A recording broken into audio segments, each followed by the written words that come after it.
Okay, so before I start this problem, let's write an easier one. Let's write sort2 function that will sort just two numbers and return them in increasing order such that the first output variable is the smaller of the two numbers.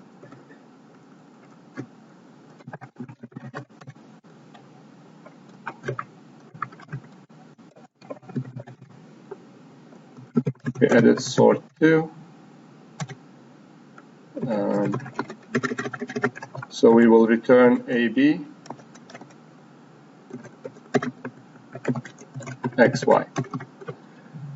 So what we need to do is we need to find the smaller of X and Y and assign it to A, and find the larger of XY and assign that to B. What I'm going to do is I'm going to write an if statement that checks whether A is smaller than B. Then I will perform something in there. Otherwise, I will perform something else. So if, sorry, I should do X smaller than Y. If X is smaller than Y, then A should be equal to X, B should be equal to Y, right? Make sense? So X is smaller, you put it in A, you put Y in B. Otherwise, we'll set B to be equal to X and A to be equal to Y. Let's test this function.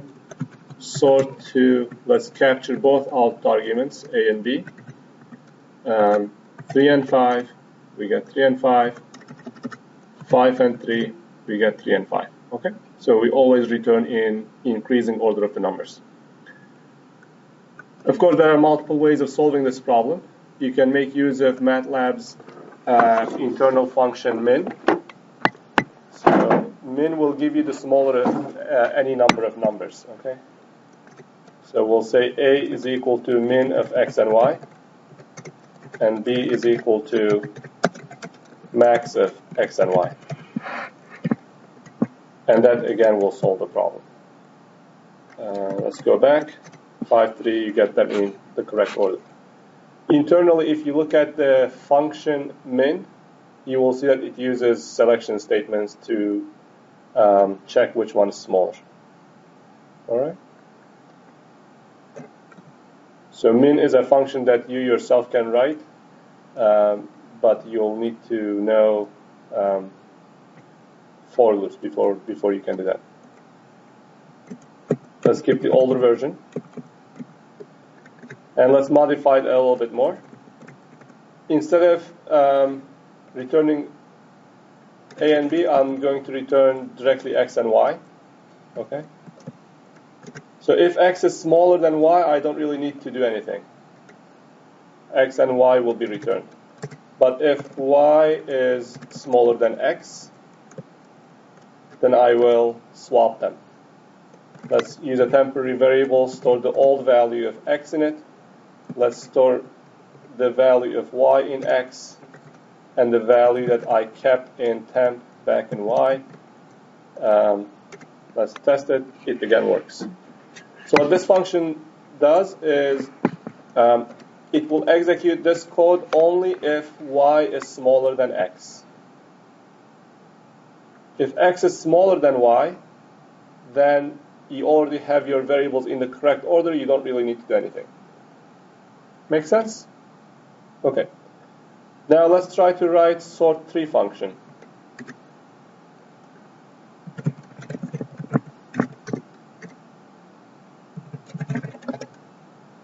ABC equals sort3 X, XYZ.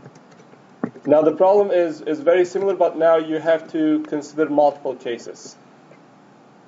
There are two ways of doing this. One is using nested if-else statements, meaning you first check if X is smaller than Y. Otherwise, you check for something else. Okay. So if X is smaller than Y, then X is currently a candidate for being the smallest number. All right, so I'm looking for the smallest number. I have not compared with Z yet.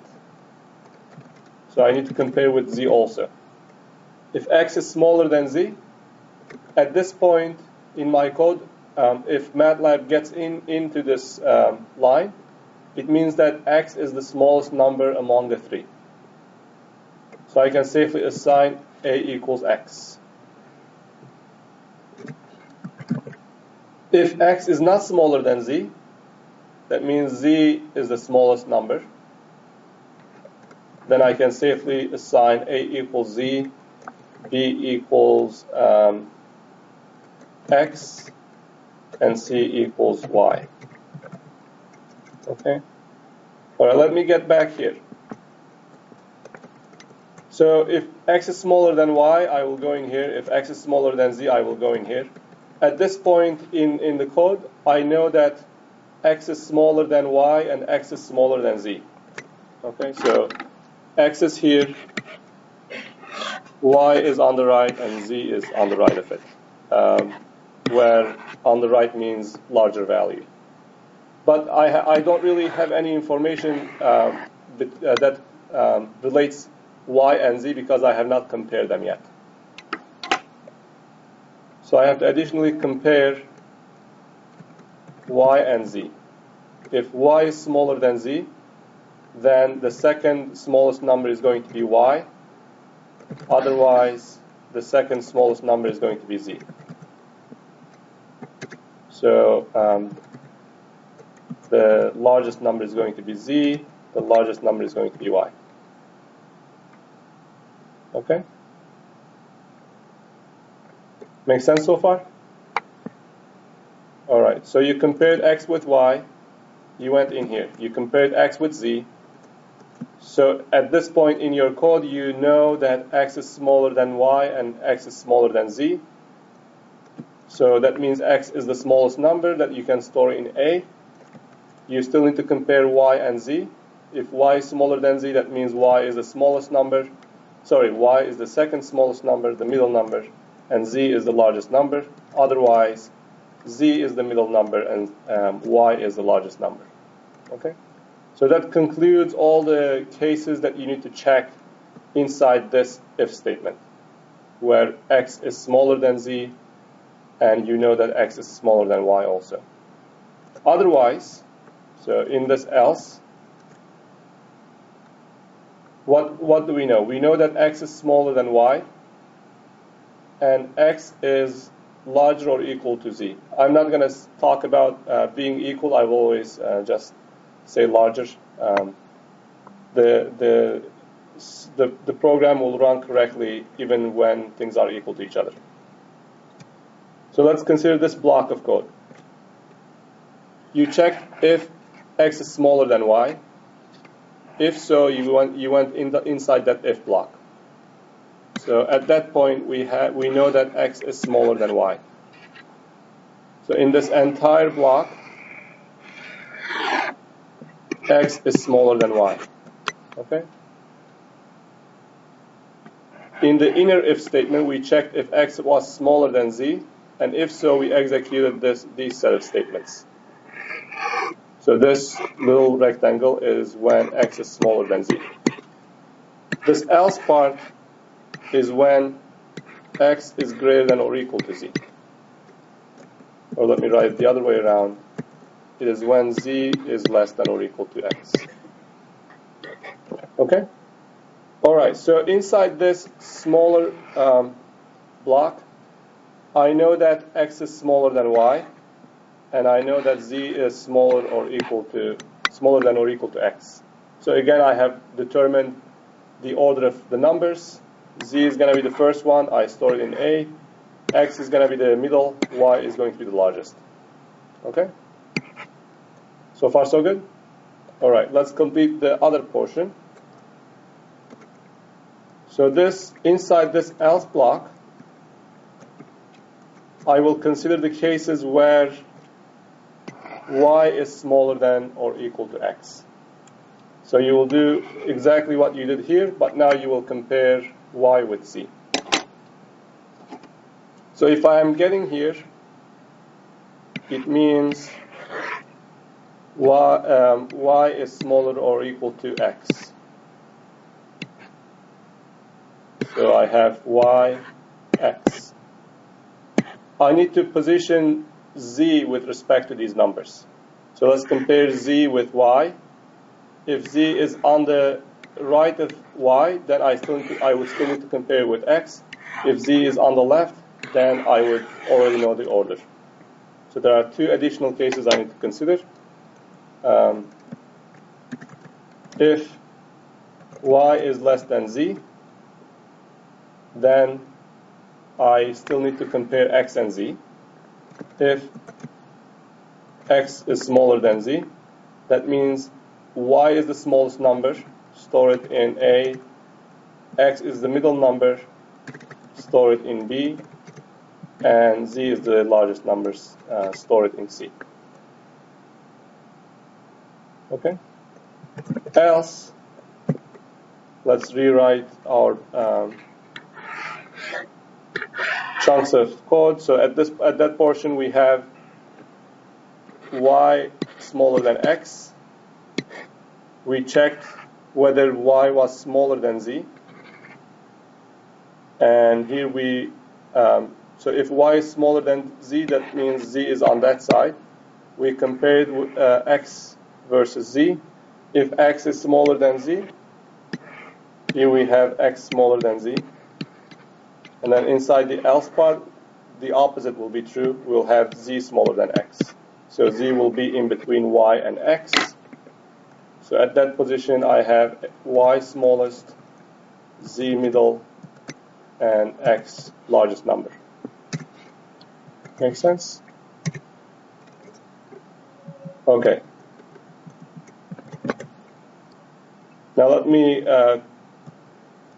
complete the missing part. So inside this else statement, I know that y is smaller than x. Inside this if, I checked if y was smaller than z.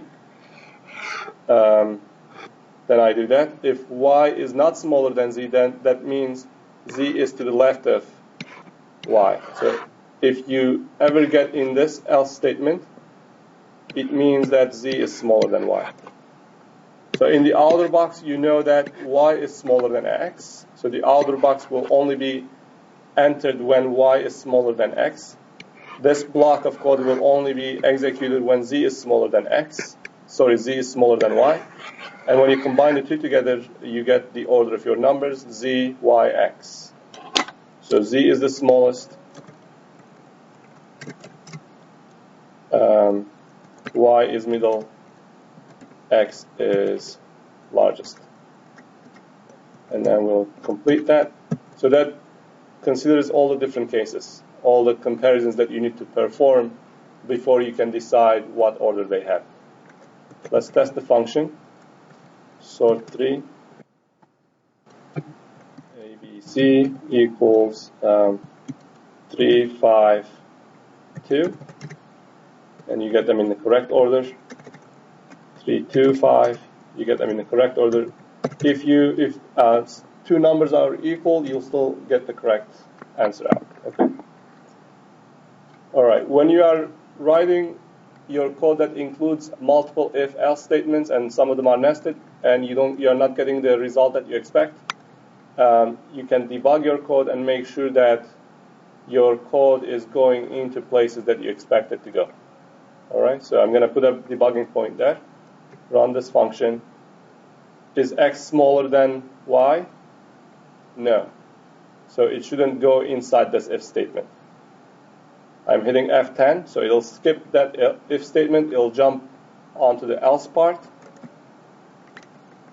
So it'll execute inside that else statement. Is y smaller than z?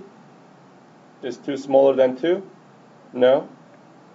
So skipping that if statement, moving on to the corresponding else part, where you get your result. Okay. Any questions? Okay. So this is one way of doing it. Another way of doing it is to list all of these nested if statements as a list of not nested conditions. So let's see how we do that. I'll say if x is smaller than y and x is smaller than z and y is smaller than z. Okay? So I'm writing an if statement that helps me resolve just one case. Yes? Why do you have two and symbols? What does it mean to have just one? Okay, so what does it mean to have two and symbols versus one? When we describe the element-wise operations in MATLAB, remember we said that a multiplication sign is a matrix multiplication. When you put a dot multiply, it's element-wise. Okay. So there's a distinction similar to that for and symbols. When you have two ands, it only works for single numbers. Okay, so both sides of the double and signs or the double or signs need to be single numbers. They cannot be vectors. Okay. If one or both sides are vectors, then you would use a single and or a single or. So these are element-wise operations. They'll perform ANDing. They'll essentially perform a double AND operation for each of the elements of the two vectors. Okay. All right. Let me give you an example. When you are performing logical operations, you would consider having trues and falses.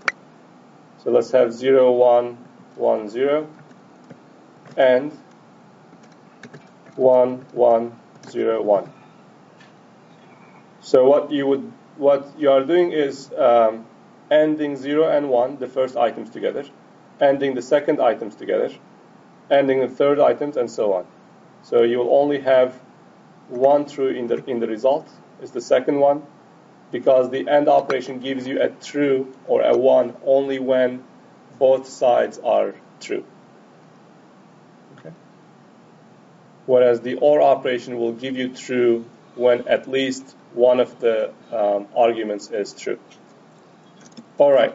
So in this if statement, I listed all the conditions that I need to check to ensure that the order is X, Y, Z. Okay? So I can safely say A equals X, B equals Y, and C equals Z. Okay? Now you can end that and start a new if statement to check for another case. Let me delete the rest. So let's check a different ordering. Let's list them here. We have X, Y, Z, X, Z, Y, Y, X, Z, Y, Z, X, Z, X, Y, Z, Y, X. Okay, so we have 6 different cases that we need to check. All right.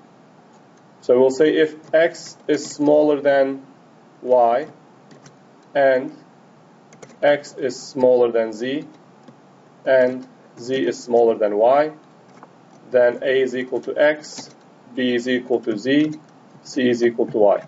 And if Y is the smallest number and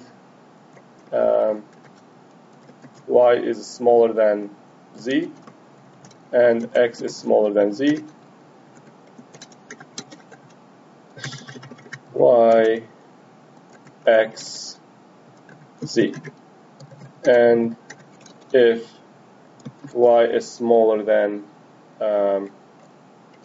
X, Y is smaller than Z, and Z is smaller than X, that means Z is the middle number. A equals Y, B equals Z, C equals X.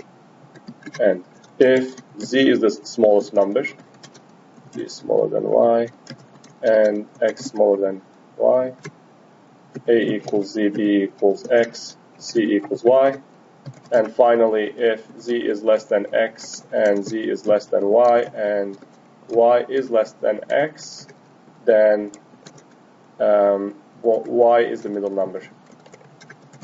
Okay? So this again will solve the problem correctly, and you get your result. All right? But it's less efficient to do it this way. There's more writing involved. It's easier to think about it, but there are more checks being performed for this problem. So this code will run slower than the other one, more or less. Okay. All right. So let's try to change the structure of this code. These conditions are what's the term? Exclusive. So if one is true, the other condition will never be true. Okay? So if this first condition is met, none of the rest will be true. Okay? So you can more efficiently list these as if, else if statements.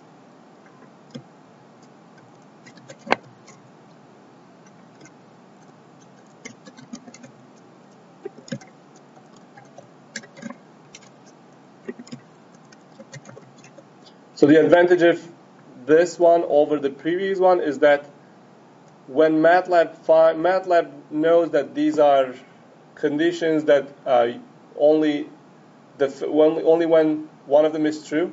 When one of them is true, the rest will be skipped. Okay, so that's what you are telling MATLAB when you construct if-else if statements.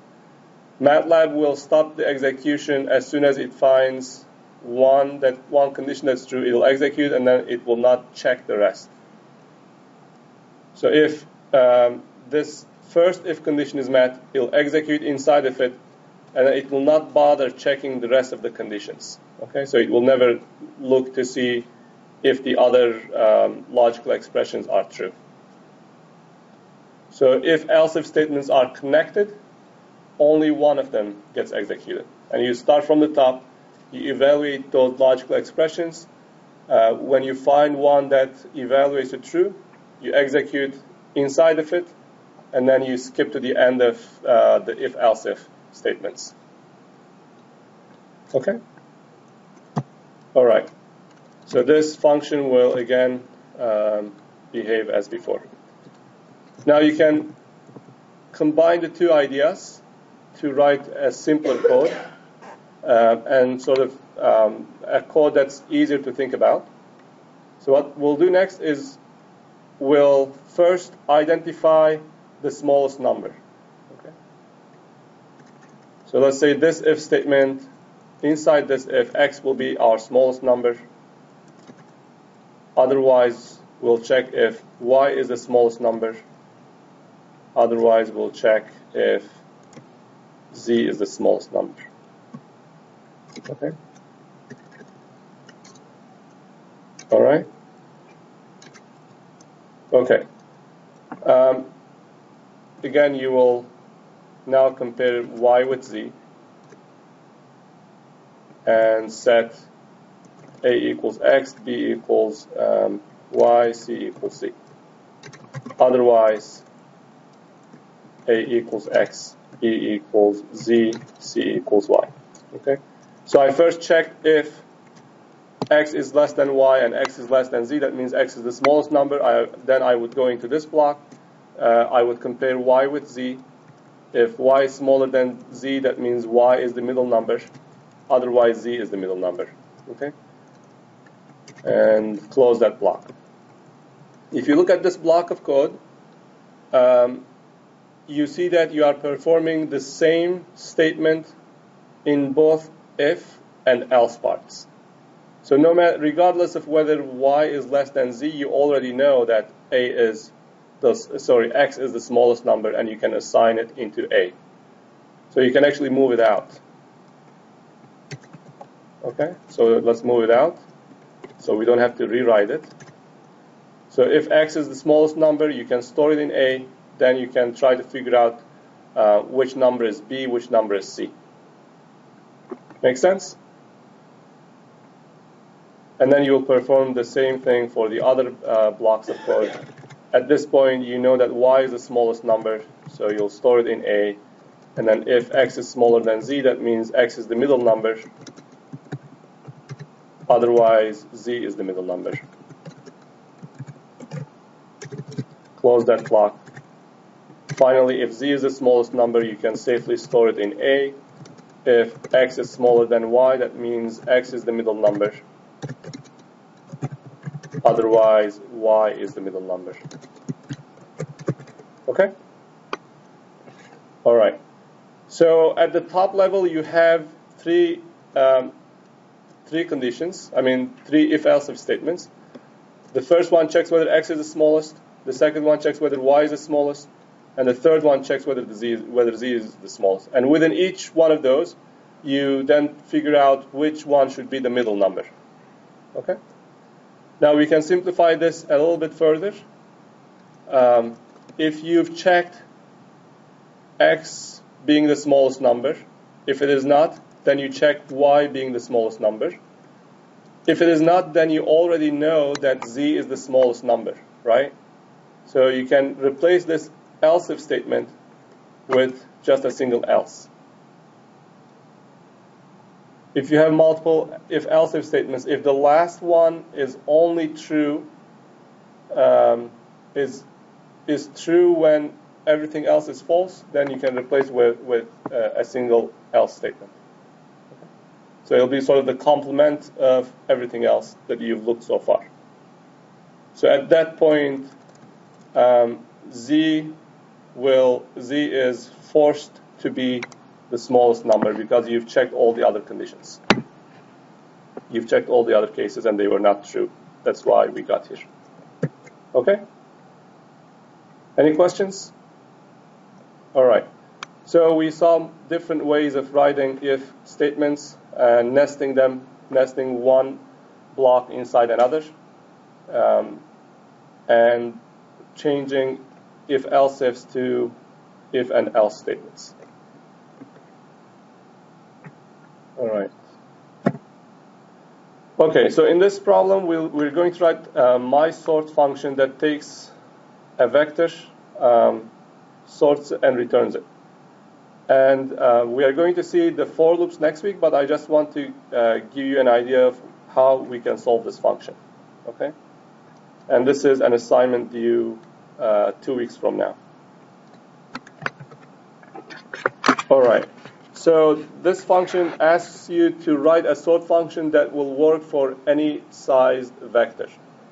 So far we did input of size 2, input of size 3, but we want to sort vectors of any size. So if we are given 10 numbers, we still want to be able to sort them. MATLAB has a sort function that you can use, of course, but we want to, as a practice, be able to do it ourselves. So we are given a list of numbers, and we are going to return them in sorted order. Okay?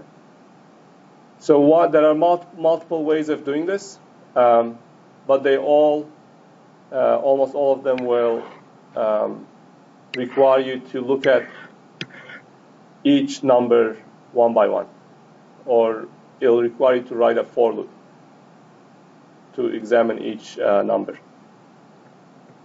Okay, so one of the easiest ideas is to look at your vector, find the minimum, find the smallest number, and you can do that either writing a for loop or using MATLAB's min function.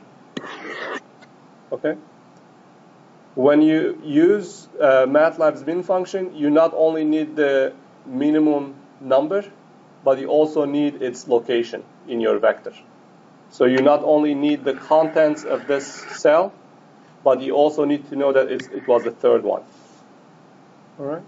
And the min function can give you multiple output arguments such that you can extract both values. All right? So you will look at your vector and apply min, find the location of the smallest number, remove it, move it to your output vector. Okay? And then repeat this process again. Find the next smallest number, let's say it's here, move it to your output vector, remove it from your original vector. And so on, you will, at each time, pick out the smallest number from the remaining numbers from in your input vector and store them at the end of your output vector. And at the end, this output vector will be a sorted version of the input vector. Make sense? Okay. Next week, I'm going to describe a few other methods that you can use to sort it. So these are essentially different algorithms, different ways of solving the same problem. Okay. All right, let's move on to get letter grade. This is another exercise for selection statements, and we will solve this problem using if statements first. And then we'll make an assumption on the inputs and solve the same problem using switch statements. So we have a letter grade table. Given a % grade, we would like to given a % grade, we would like to return the corresponding letter grade. And we assume that negative grades get an F and grades over 100 get an A+. Let me copy these numbers. Edit, get letter grade.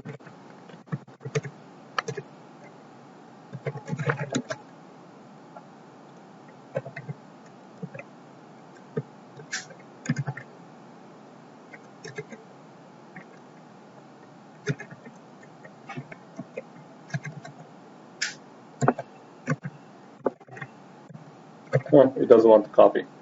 So I'll just have to do it by hand. All right, so what we'll do first, we'll check if x is smaller than smaller than 60, then the output is going to be an F.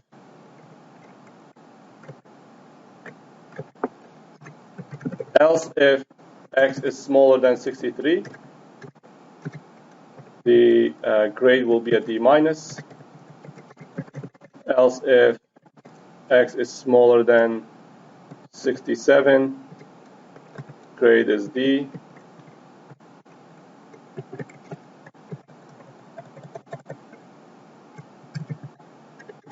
(70, 73, 77, 83, 80, 83,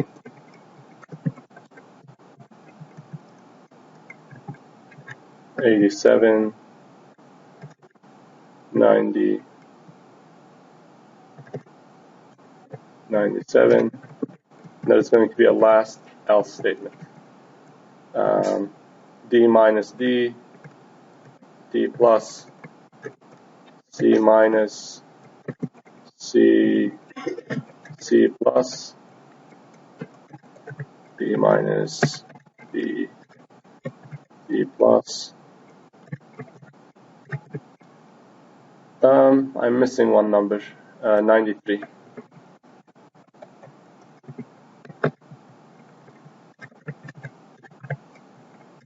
Okay, if none of the above are true, that means we are in the else part. Then that means x is larger than 97, so we give an A+. Make sense? Okay. All right. Now, if you don't use if-else-if statements and want to do it as flat if statements, then you would have to check and see if x is within a range. So let's do it that way. If x is smaller than 60, the output is going to be an F. If x is greater than or equal to 60 and it is smaller than 63,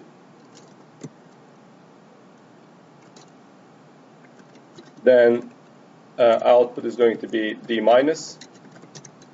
If x is greater than or equal to 63 and x is smaller than 67, then it's a D. Okay? So you can certainly do it this way, but it requires writing more code. So let's not do it that way. Okay? if-else-if statements, if you can write them, they are more efficient than writing separate if statements. Any questions? Okay. So let's test this. Get letter grade 75.3. We get a C. It's the correct answer. Okay. All right. So now let's write the same function using switch statements. Grade switch.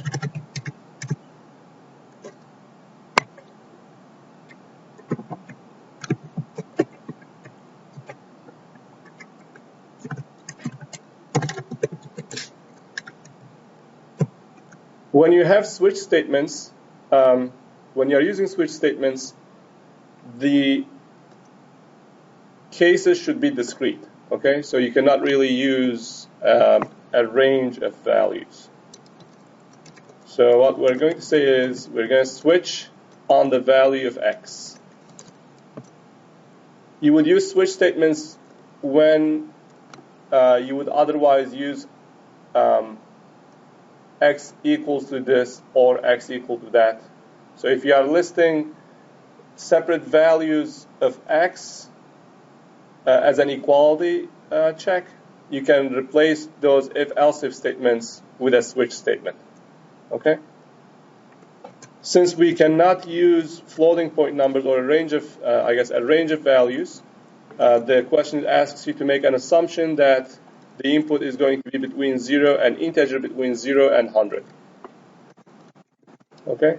So we'll switch x. If it is 0, 1, 2, 3, 4, 5, like that. But you have to provide it using this curly bracket expression that we haven't really learned yet, but it's called a cell array. So we're going to give all of the options for x. I don't want to write them all one by one.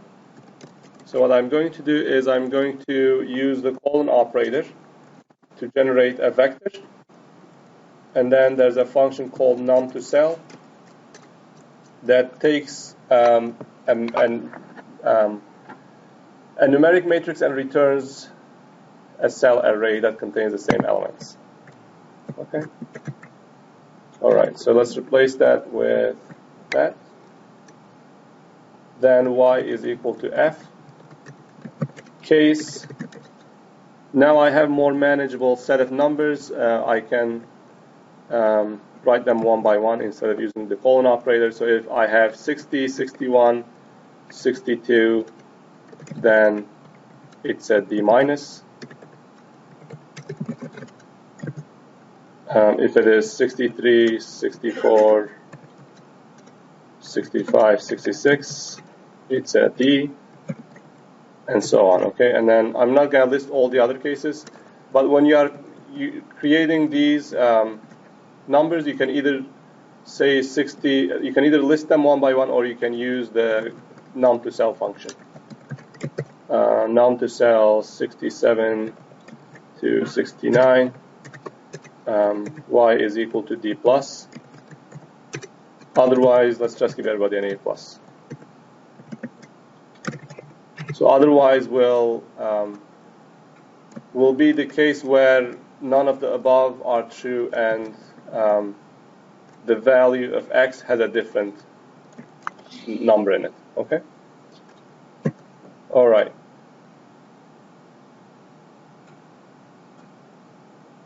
Or you could, instead of giving everybody an A plus, you could say unknown.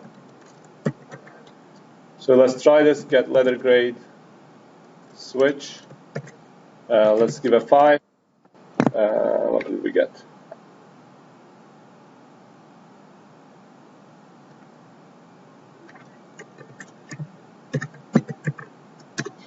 We get an F. Let's give 65. We get a D. Okay? If we give 5.5, what do you think we'll get? unknown, right? So switch only works with equalities. It will check whether the value of x is exactly equal to one of these given numbers, 0, 1, 2, all the way to 59. Okay? If so, it'll execute inside the case statement. If I had two variables, can I say switch x comma y, or switch only with one variable? Switch works with one variable, but you can write a switch, and then inside one of the cases you can write another switch. Okay?